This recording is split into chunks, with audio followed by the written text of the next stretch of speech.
That's just too easy. That's unbelievably easy.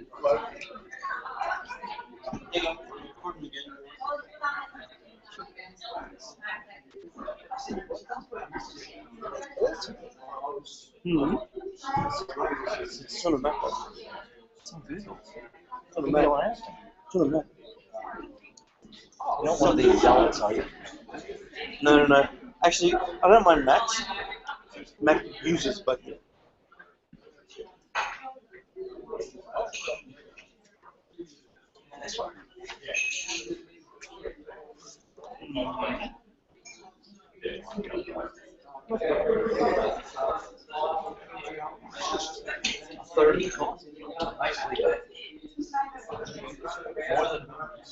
More than that. Where's Mike, Jim? Where's Mike? It's worth it. Not really.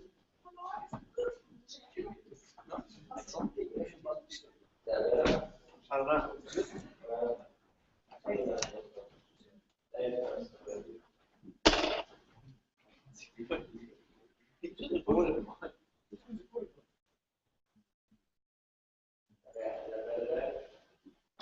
Doesn't matter, you don't need to. Yes, we do. No. Yes, we do. So Jay on the back, there's the yellow jacket. G, it's got the roving mic. Three hand up, Jay will bring the mic. So, whatever questions, what do you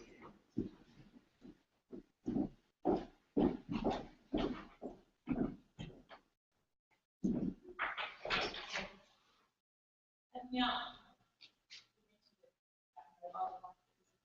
One of the most frustrating things about they can't build up just think it's very different. Before, when you knew what was coming about, now there's no way of knowing, no matter how honest your child is.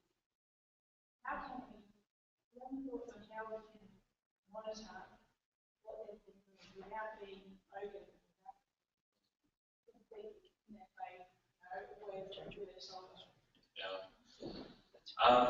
Well, that's part of the challenge, isn't it? That we can't have the same kind of gatekeeping we could have. So when it comes to movies in my home, I just go to pluggedin.com and I have a great list there of every bad thing that's going to happen in that movie, and I can look at it pretty quickly and say appropriate or inappropriate.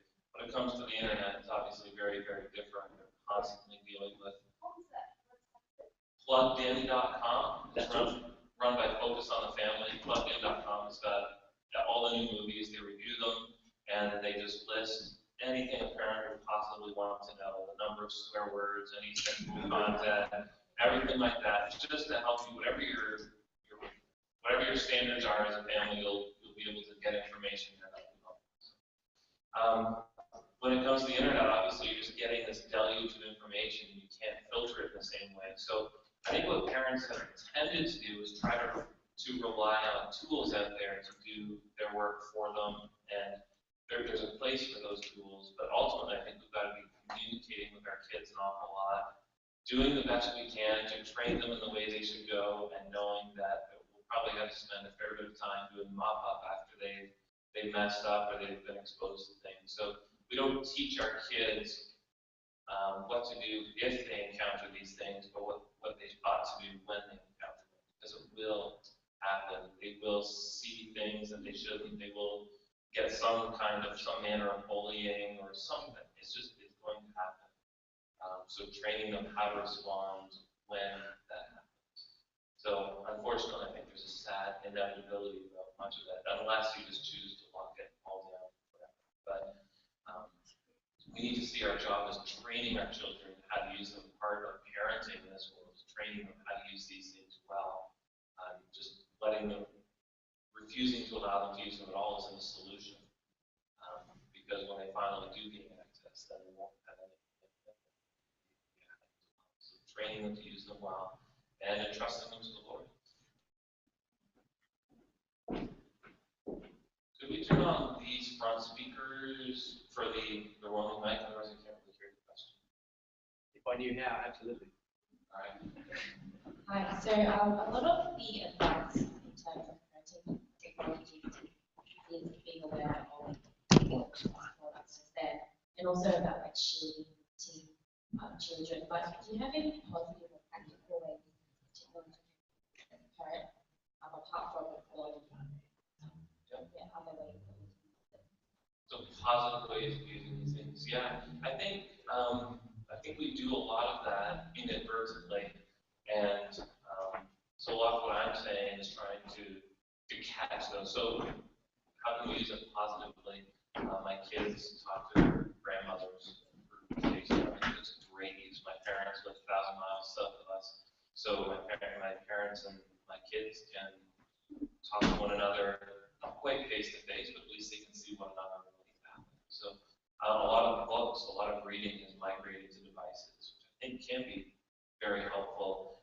There's a lot of good Bible study material, a lot of good video curriculum, all these things that are carried through digital media. So increasingly, our kids are just using it for everything, right? Yesterday, speaking at a school, and they're giving iPads to all their students who are in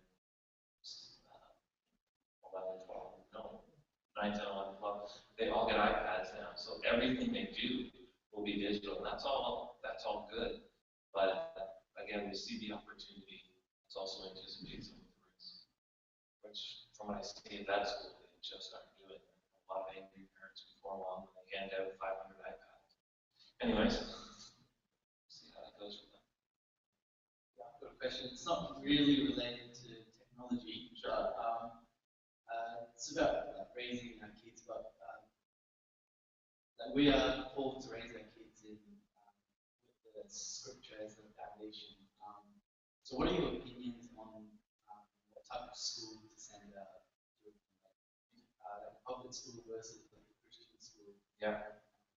Good question. I'm going on the radio to debate this as soon as I get back home, and I'm supposed to take the public school side against people. So in Canada and the U.S., there's a big homeschool movement. I suspect it's not quite as pronounced here. Whereas in Canada and the U.S. and conservative Christian churches, there's always a good number of people who are homeschooling. So I'm really trying to learn from parents with more experience than I do here. But as I put the pieces together and as I read the Bible, I think we've got a lot of freedom as parents to examine our children, to examine the local context, and to make a decision that is wise. There's no guaranteed position. There's no position that will guarantee your children's safety, your children's salvation, any of those things. So if you put your kids in public school, you're putting your family in public school, so you're all involved. If you're homeschooling, then you're not seeing that as some guarantee that your children will end up being Christians. Or the same if you put them in Christian school, you can't allow the school to do the work of the parent. It can supplement the work of the parent. But I think what's happened is a lot of parents have just kind of gotten lazy, where they want the church and the school to raise their kids, and they don't want them involved. So from what I've seen for the parents who've done it really, really well, public school and Christian school, it's always been the whole family is involved in the school. They just really come alongside the school as the school takes that job of teaching their kids. So I think we've got many options available to us, or at least those 3 big options available to us, but every family has to make that choice.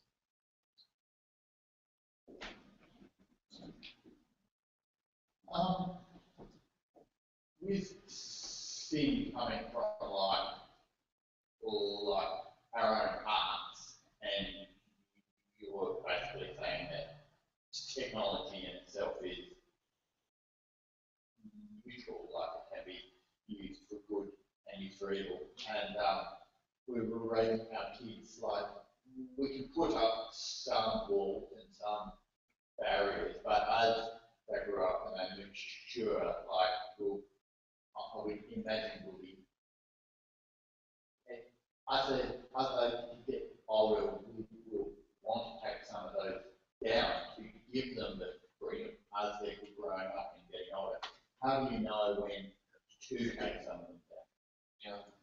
So I like to see teaching our kids to use these tools we give them. We have to remember just how amazingly powerful these things are.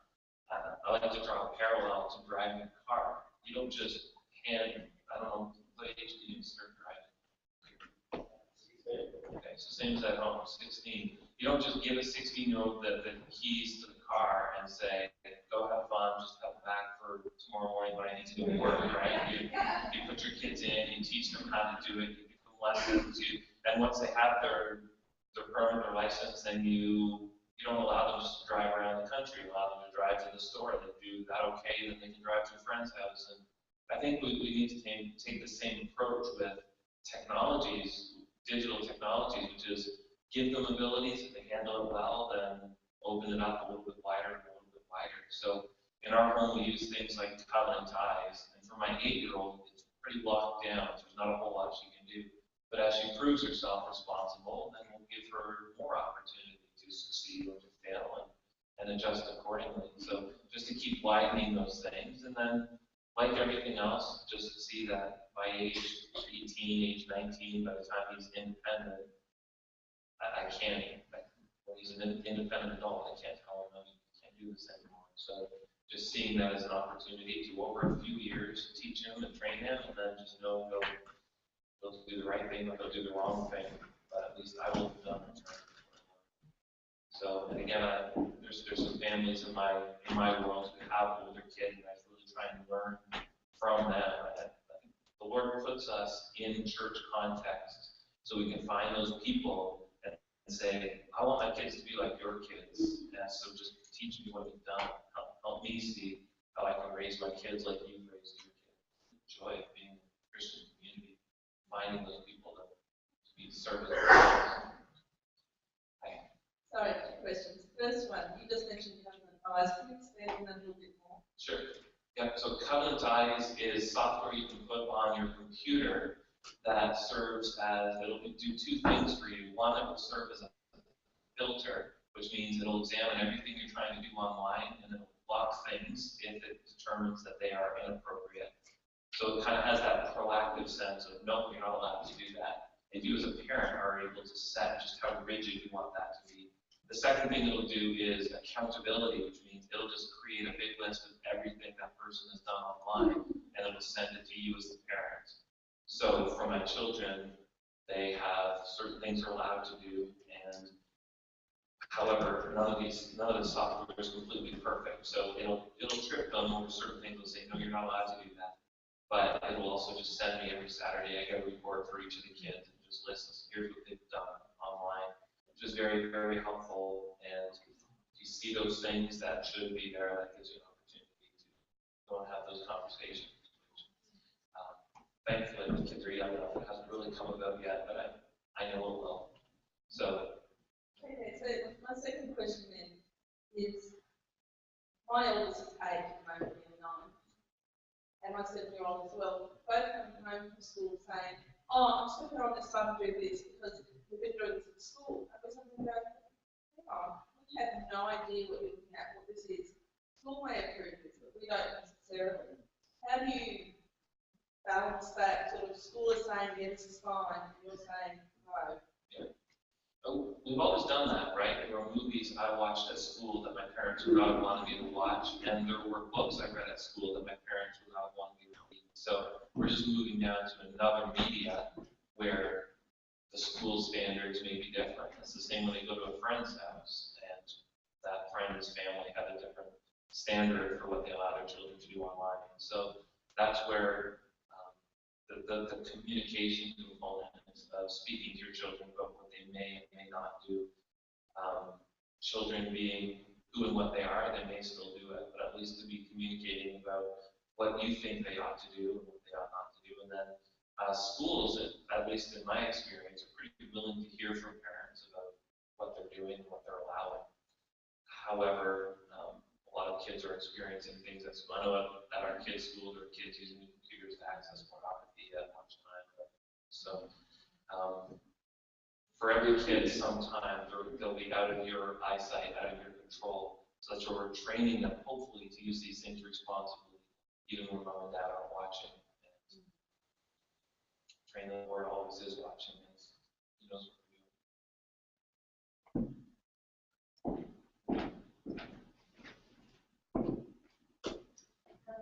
I'm Sammy, Oh, and I'm married to a Tim as well. all right. A lot of Tims around here. Yeah. I just wanted to ask, as I'm getting older, and I find that I'm not quite as trendy anymore, and I don't know what's going on in the internet world, and I was just wondering if there's a way that I can kind of get informed about what's going on, what kind of social networks and stuff are out there.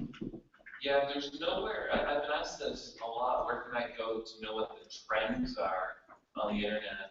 I don't know except to talk to the youth guy, because he's always, whatever they're using, he'll be finding out about it. So I often go to youth pastors and say, or youth workers or whatever, what are kids using? Where are they going? So for a time, they were all on Facebook. But then mom showed up on Facebook, and then grandma showed up on Facebook, and they said, forget this. So teens have especially really migrated away. Where have they gone? They've gone to Instagram. They've gone to Snapchat. They've gone to places like that. Danger, these are all involving cameras, photos, all sorts of trouble they can get into there. But so I often ask youth people, where are you seeing the kids go? That tends to be where they go there until the adults show up.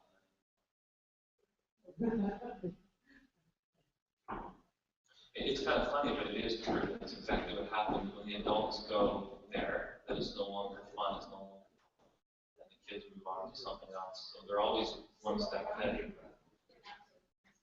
Yeah. In light of just seeing those statistics is so scary, just athletes,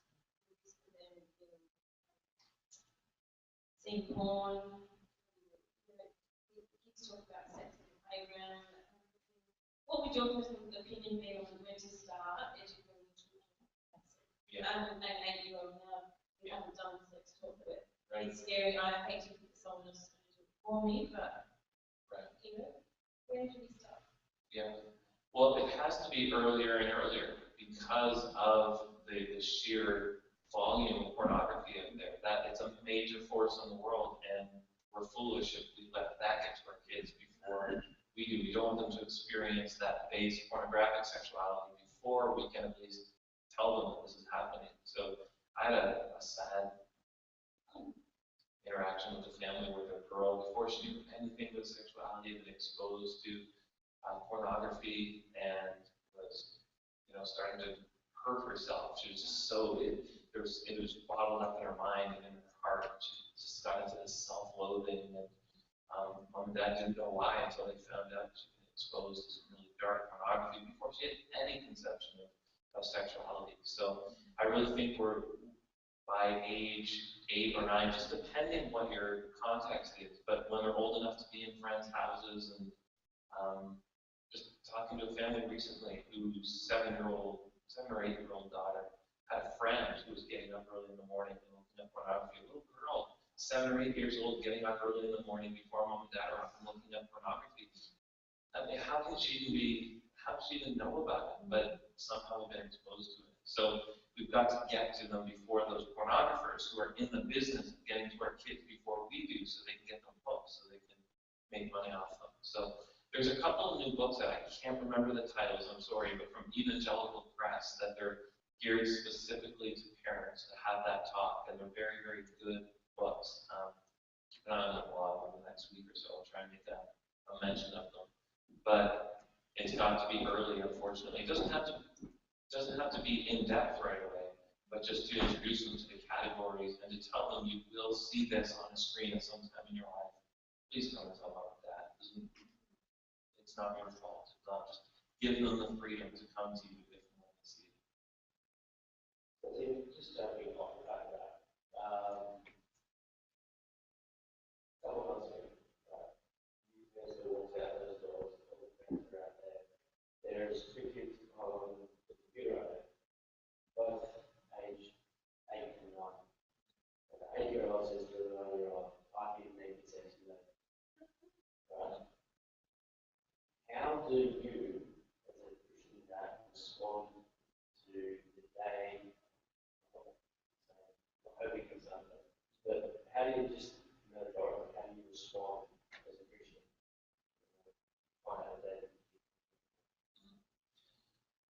Yeah, I have not had the experience yet. I've spoken to my son, we've had conversation. He's offended. He says, Dad, you're treating me like a porn addict. I'm not at all interested in it. I just say, I don't think you're going to be the one young man who's completely immune to it through your whole life. So at some point, you'll be interested in it. So I want to have the conversation now. But I think to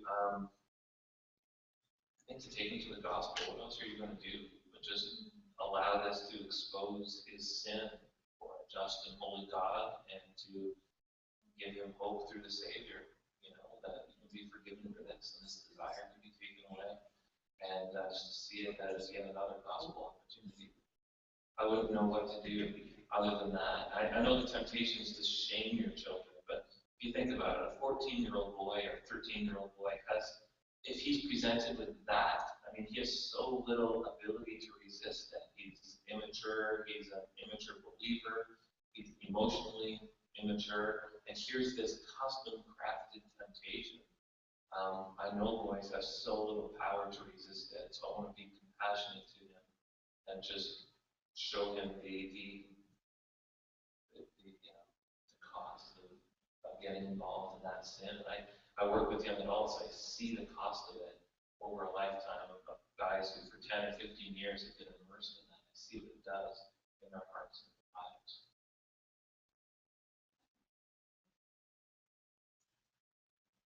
Any other questions? I'll jump in. I can't be more about you've written three books on this sort of stuff. So, as parents, it's been one of my first, although we're affected by technology that way. One of your books particularly is going to the topic of quality. I guess in a nutshell, how do you bring a book that size down to publicity? But how do you help with it? The statistic you gave before is that the 1 in 3 women in pornography and 1 in 2 men wanting it constantly. And you take the video there in the car, you get to meet a man, you go to 18 and it's right. So as a parent, as an adult in this room, there's a chance that some of us are dealing with a problem with pornography. And not only have you written a book, but you also said to me, that part of your ministry is to help your church. So, what can you help us, adults, do? So I think one of the reasons people men especially don't deal with pornography in their children is because the men themselves are involved in pornography. You don't have a lot of moral authority to tell your boy not to do it if you yourself are doing it. So the best thing you can do for your family, guarding your children, is to stop looking at it yourself. There's no pastor in the world who isn't equipped to help, because every pastor is dealing with it, helping people in his church recover. As Tim said, I have not met, I've thrown it out there, I've asked people to tell me, but I have not met a man who's 18 to 20 years old who has not been exposed to pornography by his own choice. So it's that much out there. And increasingly, we're seeing young women who are, if not addicted, using it fairly regularly and enjoying it. The 50 Shades of Grey book was that, but literary pornography created for women and exposing. There's this whole world that women will buy this stuff. So there's going to be so many more of those books coming along, because it's one of the best-selling books of all time. Was that nonsense? It was just pornography for women. So I think what we're seeing through pornography is it's infantilizing people. It's stunting people's growth, especially their spiritual growth. Satan has scored a huge, huge victory in this way. When you commit your years from the age 15 to the age 25 or 30 to pornography, when you're compulsively using it, you are necessarily not growing as a Christian. You just can't be addicted to sin, and that kind of sin, and still be growing as a Christian. It stunts your growth. I think one of the big costs we've got in the church today is this generation of men who are just become almost useless to the church for a time. Not only that, but they're taking up all the resources of the church, the pastors, the leaders. we're spending so much effort in helping those men overcome their addictions. And now increasingly the same is true of women who are consuming all this time to get over this addiction. I don't think we as Christians have ever had to deal with anything quite like this. We've always had sin, we've always had problems, but I don't know that we've ever had something quite like this one, where almost every man who's coming into the church, every young man who's coming up as a Christian or as an unbeliever, this is a major, major thing in his life. So the reason I've written about it so much, and the reason I keep writing about it, it's that big of a deal. You know, I don't want to overplay it. It can become something we talk about too much. I don't know. But it's just such a pronounced issue. It's such a serious issue, and the church is going to bear a heavy, heavy cost for it. And I don't know if that answers your question. But. Yeah, absolutely.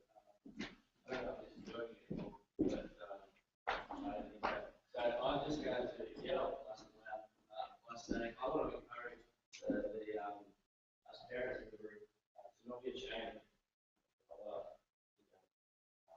pursue holiness. But if it is something you're struggling with, then follow that up with your church family. That's what the church family is for. We've never shocked a minister. You probably shocked me. I know that you do. For 2 months, but I'm not blind. I was afraid to live before this. I was exposed to the Lord. Ministers, that's their job, is to care and love. And the church family, we're a faith family.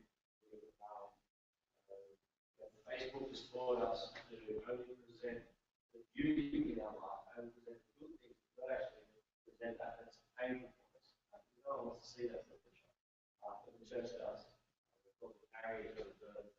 And Jesus says, I pity the man who doesn't have a friend before him. And we're all united like God's grace because of our sin and by the Holy Spirit.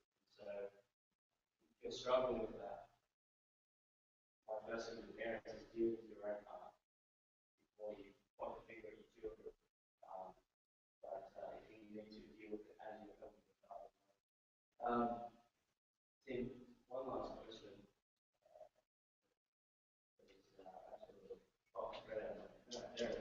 Amazing how the brain works.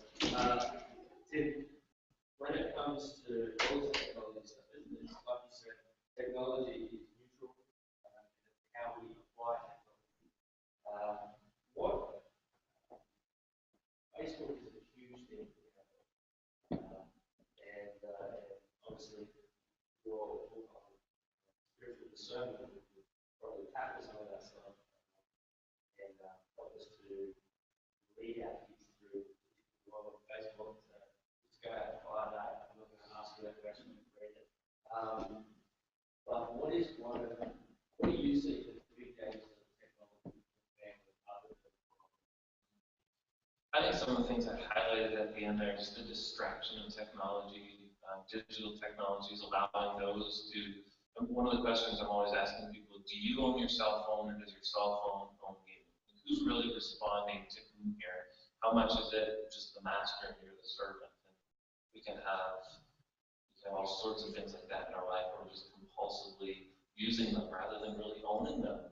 They own us. So we create these things in our image, and they sort of over time return the favor. We become like cell phones almost, just constantly responding to things. And so I think that's a pretty prevalent danger.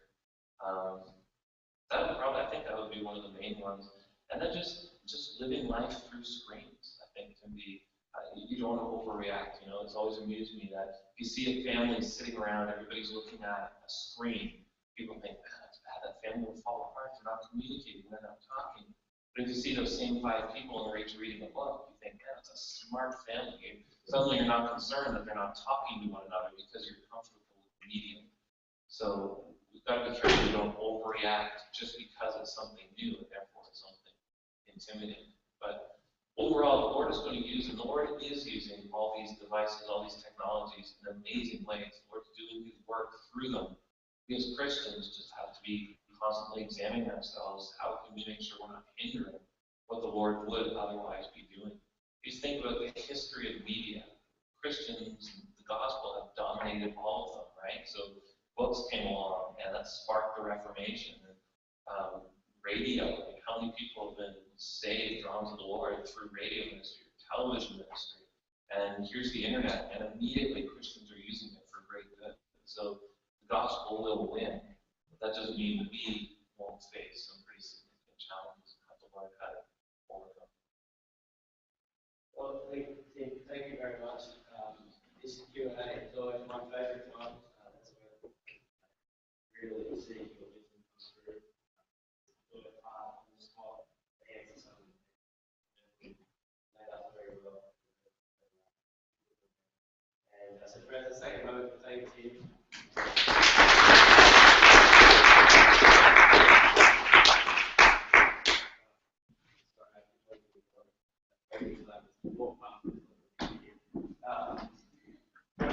We're going to sing one last song, and then I'll get up and close the program. Feel free to stick around a little bit. Absolutely. Tim won't be sticking around, unfortunately. If you want to ask him some questions, his blog is timchallies.com. Pretty simple. And Tim's going to get a really early flight in the morning. And as he got in the car tonight, he said to me, so what's next? Because that's been, it's just been one thing after the other. So I'm going to whisk him out here really quickly. And go to timchallies.com and throw your questions on there. Read his blog. Great. Please stand and join us in singing.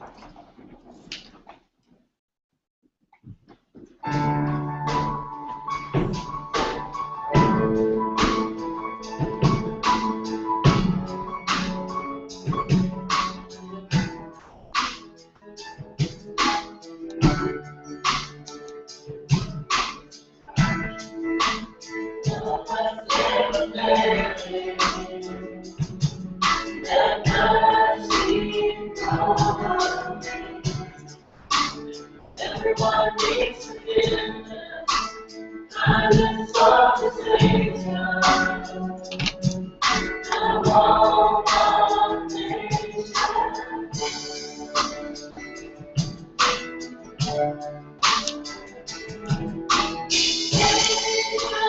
Deep down the mountain, my God is ready to stay.